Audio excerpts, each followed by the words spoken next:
Hello friends, I hope you and your families are doing good.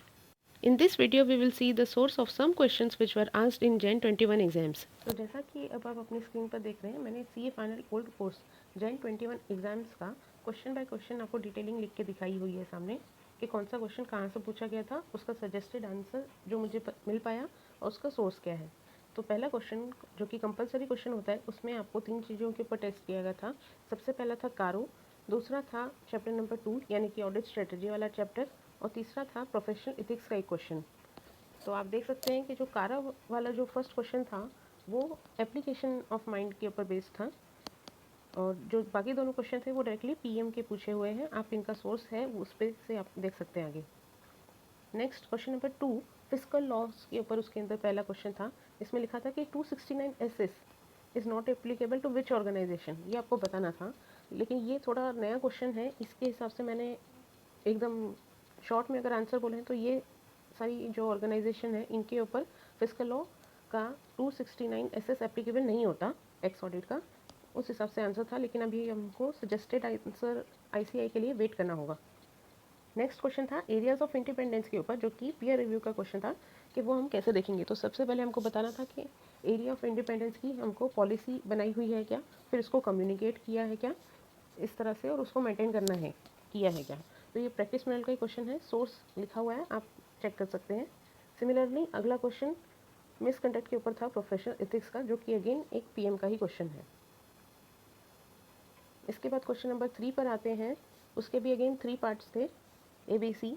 पहला question जो था वो ये देखिए, ये हटके क्वेश्चन था क्योंकि शेड्यूल 3 के ऊपर बेस्ड थे। ये आपको ऑडिट की बुक में तो नहीं दिख रहा है मुझे ये क्वेश्चन।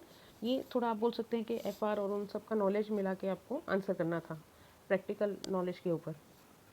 नेक्स्ट क्वेश्चन था evaluate the work of actuary, जो कि ऐसे 500 की सीरीज़ के अंदर 500 वाले में आता है, which is again a PM question.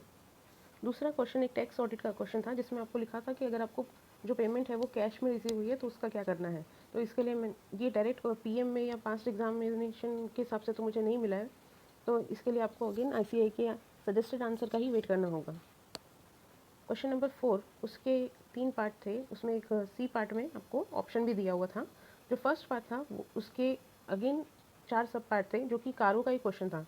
अब की बार अगर आप देखें तो क्वेश्चन में कारो का वेटेज थोड़ा बढ़ गया है, स्पेशली डिस्क्रिप्टिव पार्ट में। तो इसके चारों पार्ट में से जो सिर्फ एक थर्ड पार्ट है वो आप क्वेश्चन पेपर में चेक कर सकते हैं। वो जो है वो आप कह सकते हैं कि पीएम का क्वेश्चन था, उसका रेफरेंस दिया हुआ है। उसके बाद में जो दोनों थे, ये ट्रेड डिस्काउंट के ऊपर, कंट्रोल चेक्स के ऊपर था। ये भी आपको आईसीआई के मटेरियल में पास्ट एग्जाम में तो नहीं पूछा गया है, इसके लिए सजेस्टेड का वेट करना होगा। और अगला जो था पार्ट सी, ये था स्टैंडर्ड्स के ऊपर बेस्ड, कि अगर स्टैंडर्ड्स की नॉलेज होगी तो आप इसका आंसर दे सकते हैं। एकदम करेक्ट टू द पॉइंट वाला आंसर तो अपने प्रैक्टिस मैनुअल वगैरह में क्वेश्चन बैंक में अवेलेबल नहीं है, लेकिन फिर भी आप बता सकते हैं कि अगर आप sufficient appropriate audit evidence obtain नहीं कर पा रहे और अल्टरनेटिव प्रोसीजर भी नहीं अगर आप कर पा रहे हैं तो आपको क्या करना होगा। तो इसका एग्जैक्ट आंसर आप फिर से सजेस्टेड में ही देख सकते हैं। इसके बाद जो ऑप्शन आपको जो दिया था वो भी एक क्वालिफिकेशन ऑफ रिपोर्ट के ऊपर था, जो कि अगेन AS1 के ऊपर डिपेंड कर रहा था। तो ये क्वेश्चन नंबर 3 और क्वेश्चन नंबर 4 ये थोड़े आप बोल सकते हैं कि थोड़े डिफ़िकल्ट साइड के ऊपर थे। बाकी तो पहले वाले जो क्वेश्चन थे वो थोड़ा इजी ही था।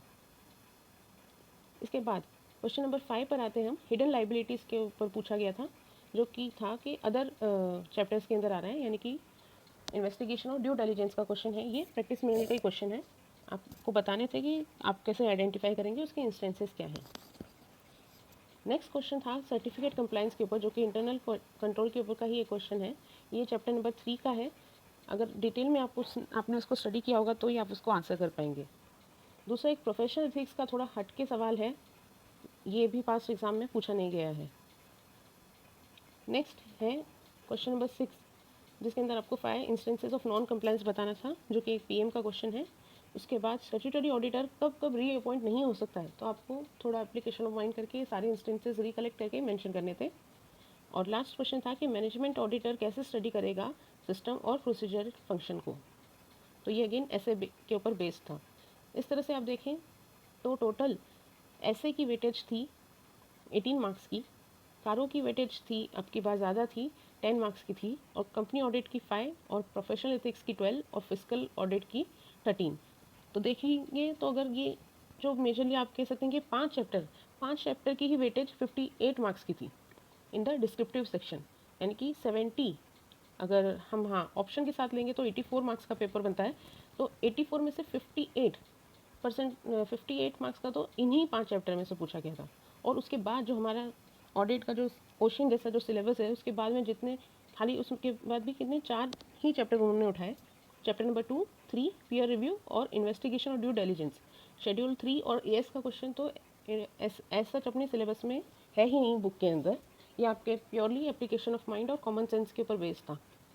तो इस हिसाब से इन सब का टोटल मिला के 29 मार्क्स होके ये टोटल डिस्क्रिप्टिव पेपर जो है हमारा 87 मार्क्स का हुआ। लेकिन फिर भी अगर आप देखें तो प्रैक्टिस मैनुअल के अंदर के क्वेश्चन यानी कि पास्ट एग्जाम वाले क्वेश्चन और जो डायरेक्टली एज इट इज़ पूछे गए थे वो 35 मार्क्स के थे।